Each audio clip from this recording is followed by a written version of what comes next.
So, what is the first thing I need to do on this one? Balance it.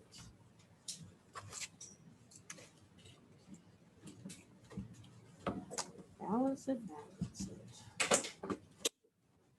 It was pretty easy to balance. What do we need? Just one coefficient?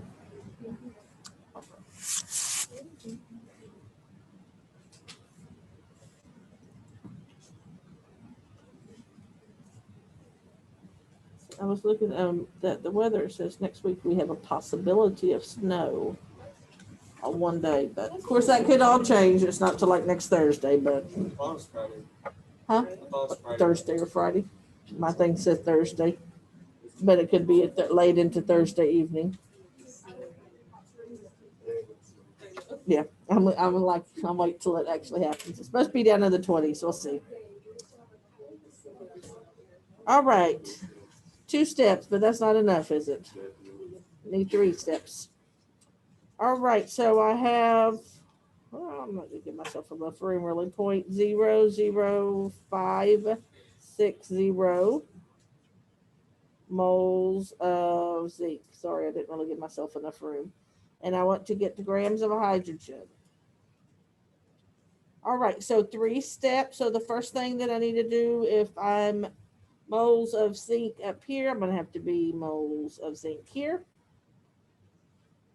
So nothing about grams in that conversion factors box. So this is where I'm doing moles of my known, which is zinc, to moles of my unknown, which happens to both be 1, right? And then finish up, follow my units, moles of hydrogen here, or moles of hydrogen down here. I do see a gram, so I need a molar mass, and hydrogen is diatomic. So instead of 1.01, I'd have to say 2.01 grams per 1 mole, 2.02.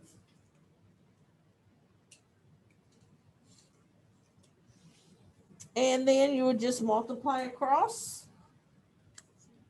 And your answer should have 3 sig figs. We talked about that yesterday. So I got 0.0113 grams of hydrogen.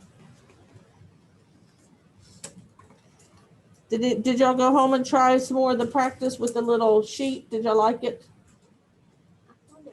You found it harder. It was real funny. Y'all's class was the only one that didn't like it. I had in my other classes, a lot of the kids liked it, but yeah, you kind of the only way you know whether it works for you is to try them both ways and see what works for you. Alrighty, you can leave your notes out for the quiz, and you may need your pink ion sheet. I really can't remember, and your Chromebook.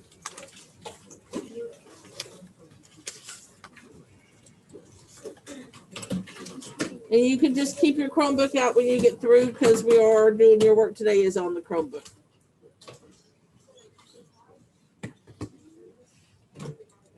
Yes, ma'am. You're not going to move to Schoology, are you? I don't know what that is. Okay, good. I'm not gonna move to it till they make me, which is not gonna be this year. So, well, I think there's some teachers that are like test teachers that are. Yeah, 2 of my teachers are on it. I like Google Classroom so much. They're not gonna ask me to do that because technology is definitely not my strong point. I really don't know what the difference is. Alrighty, there you go. If you look under quizzes, it should be mole ratio and mole to mole calculations. So y'all can open it up and get started. It's 10 questions. They're not all problems. And you'll have 8 minutes on it.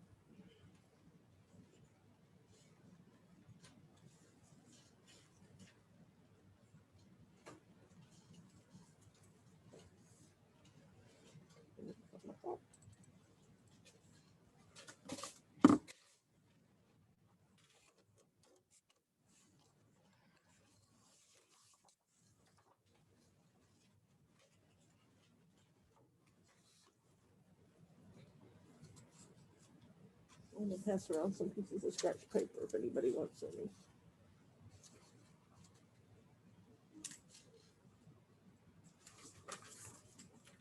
Come on, baby, want scratch paper?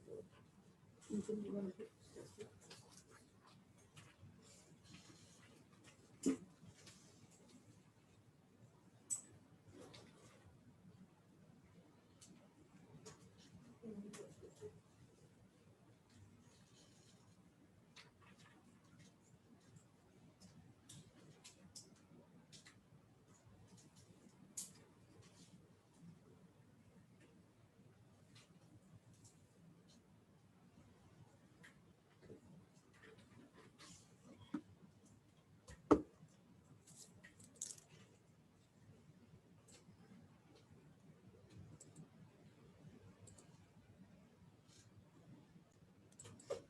Would be a good idea to get yourself ready for the mid-unit test on Tuesday.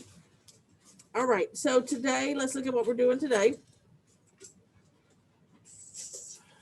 You're going to go to daily work.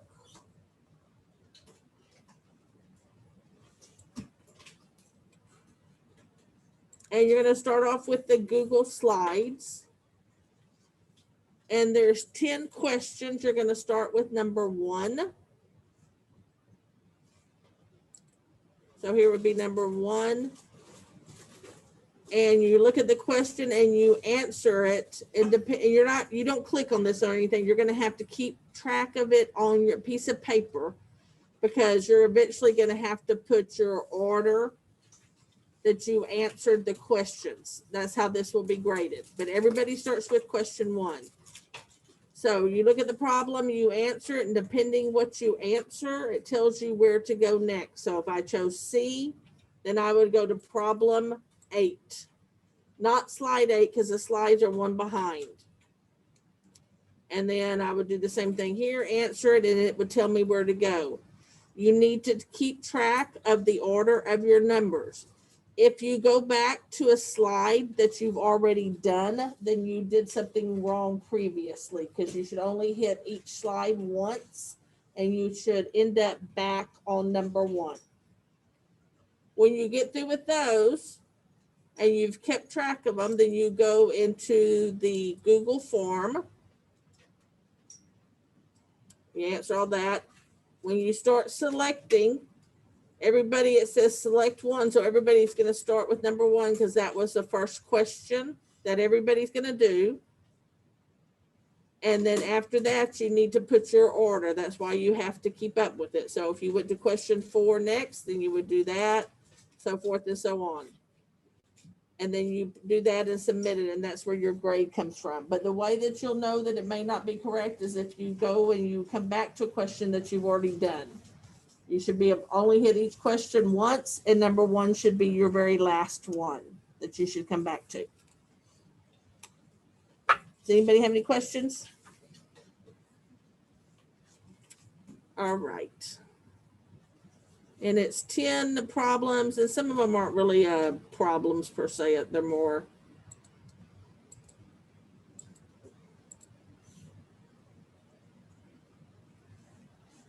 all right. So once you do the Google, what is this? Google form, that's what you need to turn in. You don't have to worry about turning in any paper to me today.